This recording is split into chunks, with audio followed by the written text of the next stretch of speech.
नमो नमः। संस्कृत ज्ञान शिक्षा में आप सभी का हार्दिक अभिनंदन है। प्यारे दोस्तों, प्यारे विद्यार्थियों, ये पाणिनि बैच चल रहा है और पाणिनि बैच में हम पढ़ रहे हैं प्यारे साथियों, वाच्य परिवर्तन पढ़ रहे हैं। कल हमने वाच्य परिवर्तन 2 क्लासें वाच्य परिवर्तन की दी है और आज की जो क्लास है वो भी वाच्य परिवर्तन की होगी। आज हम वाच्य परिवर्तन कंप्लीट करेंगे।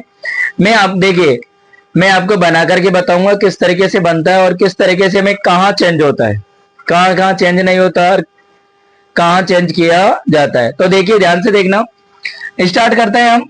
देखिए, क्रिया का स्वरूप वाक्य में स्थित प्रथमा विभक्ति वाले पद के अनुसार ही निर्धारित तो होगा। प्यारे साथियों, आपको याद रखना, मैंने आपको बताया था कि कर्तृवाच्य, कर्मवाच्य और भाववाच्य। कर्तृवाच्य में कर्ता प्रधान होता है और कर्म में द्वितीय विभक्ति होती है और क्रिया कर्म के कर्ता के अनुसार होती है। कर्मवाच्य में क्या होता है? कर्म की प्रधानता होती है। कर्ता में प्रथमा, कर्ता में तृतीया और कर्म में प्रथमा और क्रिया कर्म के अनुसार लगाई जाती है। अब भाववाच्य में क्या होता है कि क्रिया का संबंध, यानी क्रिया न तो कर्ता के अनुसार और न ही कर्म के अनुसार लगाई जाती, केवल ओनली भाव के अनुसार लगाई जाती है। आपको ध्यान में रखना कि जब भाववाच्य में क्रिया हमेशा नित्य रूप से प्रथम पुरुष एकवचन में ही प्रयोग की जाती है, यह आपको याद रखना है। चलते हैं, देखना। कर्तृवाच्य से कर्मवाच्य बना रहे हैं हम। कर्तृवाच्य से कर्मवाच्य बना रहे हैं। मैंने पहचान करना आपको सिखा दिया है। जैसे राम है, कर्ता हुआ, पढ़ती क्रिया और ग्रंथम कर्म हुआ। अब कर्ता प्रथमा विभक्ति में, तो इसका मतलब कर्तृवाच्य का वाक्य है और कर्ता के अनुसार क्रिया आ रही है, तो ये क्या कर रहा है कि कर्तृवाच्य से कौन से में चेंज करवा रहा है? कर्मवाच्य में चेंज करवा रहा है। चलिए, जैसे राम है, ग्रंथम पढ़ती। अब देखिए, आपको ध्यान में रखना है कि जब इस तरीके से कर्ता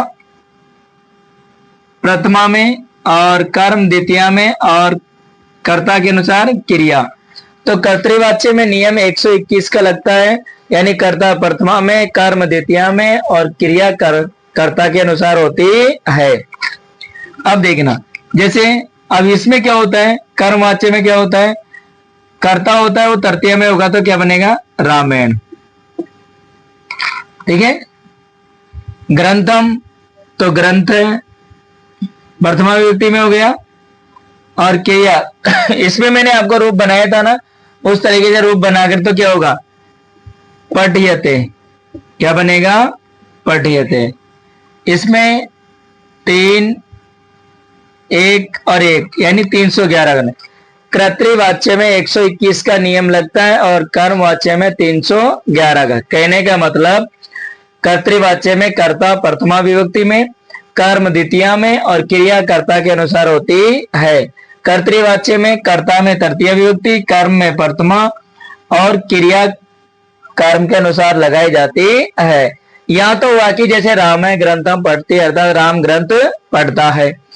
यहाँ हुआ कि रामायण ग्रंथ पठिए थे, यानी राम के द्वारा ग्रंथ पढ़ा गया। तो देखिए, मोहन है, ग्रंथान पढ़ती, मोहन है, तो देखिए कर्ता को तृतीया में मोह नैन। अब ग्रंथान, यानी ये द्वितीय विभक्ति का बहुवचन है, तो प्रथमा विभक्ति का बहुवचन ही लिखना है यहाँ पर इधर, तो क्या होगा? ग्रंथा। अब ये बहुवचन, तो क्रिया भी बहुवचन, क्या बनेगा? पठयन्ते। क्या बन जाएगा? पठयन्ते बन गया। आगे देखना, छात्रा चित्रम पश्यन्ति, यानी छात्र चित्रम चित्र पश्यन्ति और देखते हैं या देख रहे हैं। इसमें क्या हुआ? मोहन है, ग्रंथम पढ़ती, मोहन ग्रंथों को पढ़ता है, तो मोहन यानी मोहन के द्वारा ग्रंथों को पढ़ा गया। तो यहाँ ध्यान देना, छात्रा चित्रम पश्यन्ति, यानी छात्र चित्र देखते हैं। छात्र क्या देखते हैं? चित्र देखते हैं। तो देखिए, छात्रा। अब आपको ध्यान में रखना कि जब ये छात्रा है, ये क्या है? बहुवचन का प्रयोग हो रहा है, यानी बहुत सारे छात्र हैं। तो यहाँ तृतीया में भी वही होगा, छात्रेय। तृतीय विभक्ति बहुवचन क्या हो जाएगा, छात्रेय। चित्रम का चित्रम ही होगा, क्योंकि आपको पता है, देखिए इसके रूप चलते हैं, चित्रम चित्रे चित्राणी प्रथमा, चित्रम चित्रे चित्राणी द्वितीया। तो द्वितीया में भी चित्रम है और प्रथमा में भी चित्रम है। अब पश्यति, पश्यति जो मूल धातु है वो क्या होती है, दृश्य धातु होती है। अब यहां तो बहुवचन हुआ था क्योंकि कर्ता के अनुसार थी, क्योंकि कर्ता बहुत सारे थे। अब यहाँ जो चित्र है वो एक वचन है, तो यहां होगा दृश्यते। आगे दे रखा है मोहन है माम पढ़ती, तो यहां ध्यान में रखना जो ये मोहन है तो यहां क्या हो जाएगा, मोहनेन। और माम ये अस्मत् शब्द का द्वितीय का एक वचन होगा, तो क्या हो जाएगा यहां पर, अहम। और आगे क्या हो जाएगा, पठिए।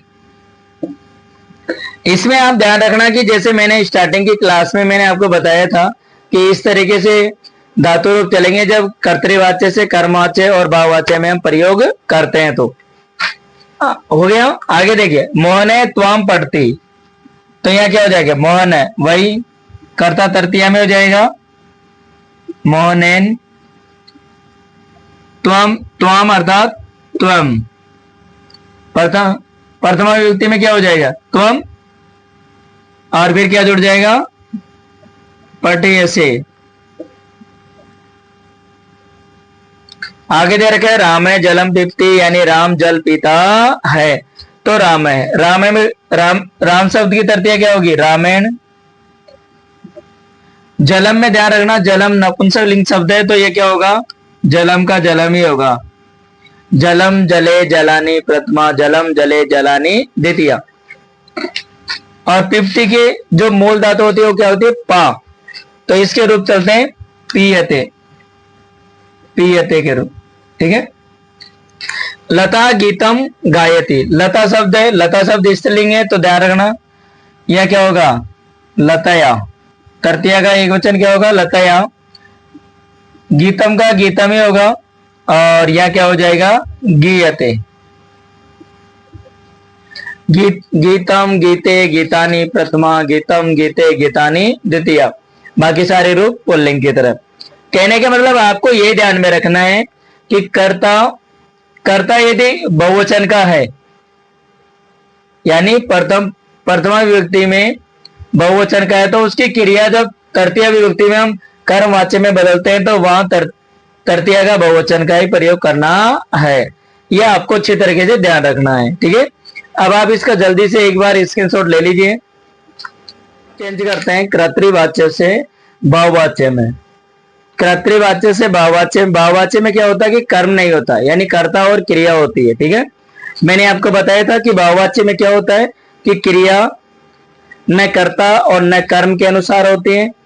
किसके अनुसार होती है, भाव के अनुसार, और नित्य रूप से प्रथम पुरुष एक वचन में प्रयोग की जाती है। तो यहां देख रहे हैं जैसे से पढ़ती लिखा हुआ है, से पढ़ती, तो से की तृतीया क्या होगी, टेन, क्या हो जाएगी, टेन।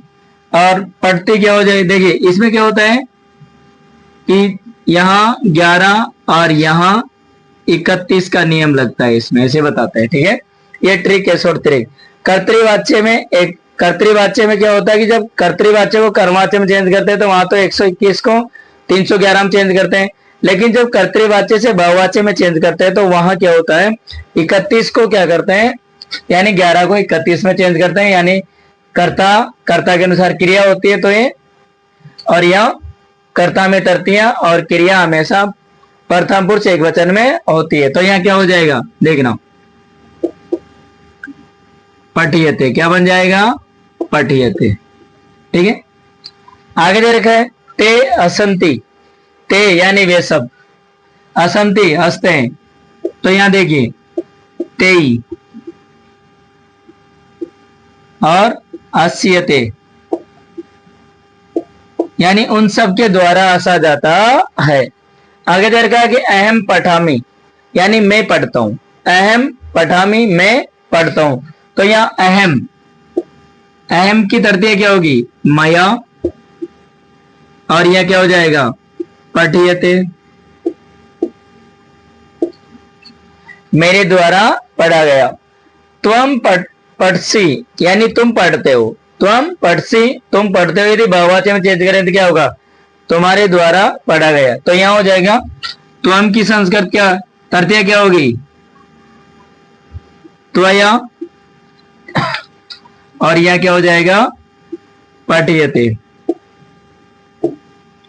सा उच्चई अस्ति सा, तो देखिए सा की तृतीया तया, और उच्चय आपको ध्यान में रखना कि जब अव्यय का प्रयोग किया जाए तो वाच्य परिवर्तन में जब कोई कर्तृवाच्य में सेंटेंस आता है उसमें अव्यय दिया हो तो अव्यय कभी चेंज नहीं होता है। अव्यय जैसा है सेम उसी तरीके से उसको लिखा जाएगा, चाहे उसका कर्मवाच्य में प्रयोग किया जाए या बहुवाच्य में प्रयोग किया जाए। तो यहां हो जाएगा उच्चई, क्या हो जाएगा? उच्चई हस्यते, यानी उसके द्वारा जोर से हंसा गया। स गच्छति यानी वह जाता है, तो यह क्या हो जाएगा? तेन, तेन गम्यते, क्या बनेगा? क्योंकि गच्छति जो मूल धातु क्या है? गम धातु है, तो क्या रूप बनेगा? गम्यते। अहम नमामि, तो इसमें क्या हो जाएगा? देखिए अहम की क्या होगी? मया, और यह क्या हो गया? नम्यते, क्या बन जाएगा? नम्यते, यानी मेरे द्वारा नमस्कार किया गया। अहम नमामि यानी मैं नमस्कार करता हूं। स जपति यानी वह जपता है, तो यहां क्या हो जाएगा? स का क्या हो जाएगा? तेन, और जपति अर्थात जप्यते, यानी उसके द्वारा जपा गया, यानी नाम लिया गया। ये प्यारे साथियों वाच्य परिवर्तन है।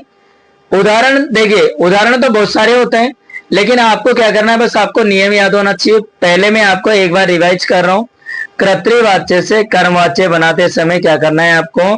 कर्तृवाच्य में तो क्या पहचान होती है कि कर्ता प्रथमा में होता है और कर्म में द्वितीया, और क्रिया कर्म के अनुसार होती, यानी क्रिया कर्ता के अनुसार होती है। याद रह जाएगा, कर्ता में प्रथमा विभक्ति, कर्म में द्वितीया, और क्रिया कर्ता के अनुसार होती है। ये तो है कर्तृवाच्य में।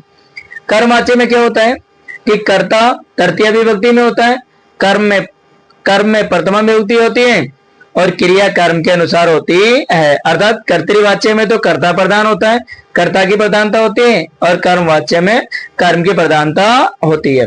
अब है बहुवाच्य। बहुवाच्य में क्या होता है प्यारे साथियों कि क्रिया न तो कर्म के अनुसार होती और न तो कर्ता के अनुसार होती और न ही कर्म के अनुसार होती है। वो सिर्फ किसके अनुसार हो? यानी भाव के अनुसार होती है। ध्यान में रखना कि बहुवचन में क्या होता है कि नित्य रूप से क्रिया प्रथम पुरुष एकवचन में ही प्रयोग की जाती है, चाहे उसका कर्ता बहुवचन ही हो। तो इस तरीके से वाच्य परिवर्तन हमने कंप्लीट किया। मैंने रीड की जो क्लास ली थी उसमें भी मैंने वाच्य परिवर्तन बहुत अच्छी तरीके से समझाया था, और अभी भी मैंने बिल्कुल एकदम सरल विधि में शॉर्ट तरीके से समझाया कि जैसे ऑप्शन देख के आपको तुरंत याद आ जाए कि इसमें कर्मवाच्य भाववाच्य या कर्तृवाच्य को भाववाच्य में चेंज कर रहे हैं, किसमें कर रहे हैं। भाववाच्य जब कर्तृवाच्य से भाववाच्य में चेंज करवाए तो आपको ध्यान में रखना है कि उसमें क्या नहीं होता? कर्म नहीं होता है। क्या नहीं होता? कर्म नहीं होता है। तो प्यारे साथियों ग्रामर लगभग कंप्लीट होने वाली है। एक रह जाए तो पर्सन निर्माण देखते हैं। एक बार पर्सन निर्माण का और क्वेश्चन टॉपिक करवा देते हैं, उसके बाद में साहित्य स्टार्ट करते हैं। तो मिलते हैं प्यारे साथियों अगली क्लास में, अगले वीडियो में। तब तक के लिए जय तो भारतम, जय तो संस्कृतम।